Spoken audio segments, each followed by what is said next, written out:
Hoy vamos a meternos en la mente de uno de los grandes de la literatura del siglo XX, el poeta portugués Fernando Pessoa. Un hombre que, la verdad, se negó rotundamente a ser uno solo. Miren esta foto. A simple vista, parece un tipo común y corriente, ¿no? Un oficinista de Lisboa, con una vida que podríamos imaginar como simple, quizás hasta un poco gris. Pero lo increíble es lo que pasaba por dentro. Su cabeza no contenía solo ideas, contenía un universo entero, lleno de otras personas, otros poetas, otras vidas completas. Y esa es la pregunta clave que nos deja Pessoa. Porque no estamos hablando de un escritor y ya. Estamos hablando de un escenario viviente, donde un montón de personalidades totalmente distintas entre sí actuaban y escribían. Para entender esto, hay que abrir un poco la mente. Muy bien, empecemos a desarmar este misterio, y para eso tenemos que entender un concepto que él mismo inventó para su obra. Ojo que es una idea súper radical, ¿eh? Va mucho pero mucho más allá de un simple seudónimo. Pessoa no usaba seudónimos. No, él creaba heterónimos. Y la diferencia es gigantesca. No eran solo nombres falsos para esconderse. Eran individuos completos, con sus propias biografías, su estilo para escribir, su filosofía, hasta tenían su propia fecha de nacimiento y de muerte. Una locura. A ver, para que quede súper claro, pensemos así. Un seudónimo es como una máscara que te pones. En cambio, un heterónimo es otra cara, otra persona, con otra alma. Como dijo un crítico alguna vez, mientras otros escritores se ponían máscaras para hablar, Pessoa directamente inventaba poetas enteros. Él mismo lo describió a la perfección con esta metáfora. Fíjense, no se veía como el autor de los personajes, sino como la escena viva, el espacio físico y mental donde todas estas otras vidas simplemente sucedían. Ahora, la pregunta del millón es, ¿de dónde sale esta necesidad de fracturarse, de ser tantos otros? Pues parece que la respuesta está en su infancia, en los eventos que marcaron su vida, que a menudo fueron bastante trágicos. Su historia personal es la clave de todo. Pongámonos en su lugar. A los 5 años muere su papá. Poco después, su mamá se casa de nuevo y ¡pum!, se mudan todos a Sudáfrica. Crece con una educación británica, dominando más el inglés que su propio idioma. Y a los 17 vuelve a Lisboa, pero vuelve solo. Era un portugués que pensaba y sentía como un inglés, un extranjero en su propia casa. Este exilio interno fue el terreno perfecto para que otros yo pudieran nacer.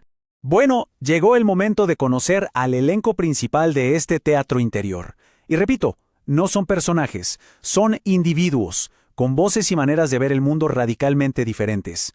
Esta frase, tan simple y a la vez tan profunda, define a Alberto Caeiro. Para el propio Pessoa, él era el maestro, la figura central de todo su universo interior. Caeiro era el ancla, un poeta pagano, amante de la naturaleza, que enseñaba a los demás a ver el mundo sin interpretarlo, a aceptar la realidad tal cual es. Para Pessoa, él era la inocencia perdida, la conexión directa con la existencia, sin tantas vueltas. Y ahora, nos vamos al otro extremo. Escuchen de nuevo esta frase.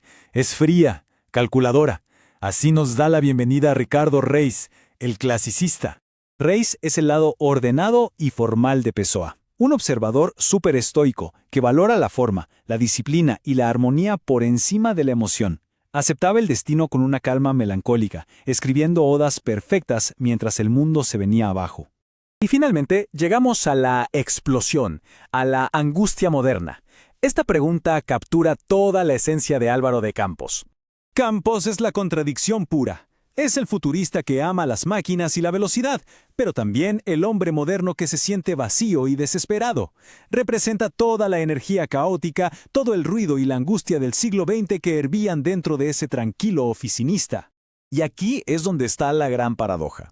Porque mientras todo este universo de poetas discutía, rivalizaba y creaba dentro de su cabeza, la existencia real de Fernando Pessoa era increíblemente monótona.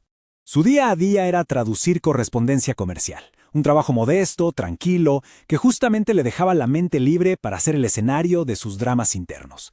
Su verdadera vida no estaba en la oficina, sino en las miles de hojas que llenaba sin parar.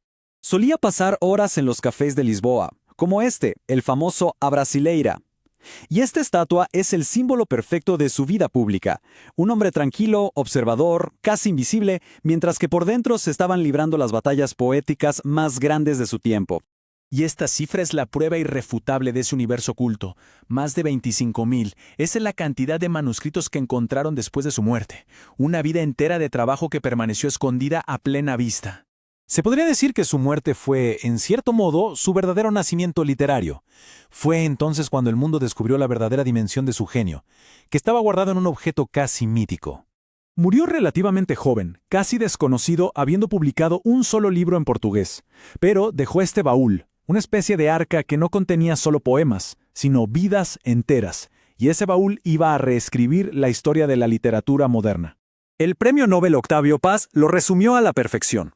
La biografía de Pessoa, la del hombre de oficina, tiene solo 2 fechas, pero su verdadera biografía, la de sus múltiples almas, es su obra. Y esa, de hecho, se sigue escribiendo y descubriendo hasta el día de hoy. Y su vida nos deja con esta pregunta, que da para pensar un buen rato. Para hacerlo todo, para contener multitudes, ¿es necesario empezar por no ser nada? ¿Será que esa vida exteriormente vacía fue lo que le permitió ser una orquesta entera, ser todo un teatro en una sola persona?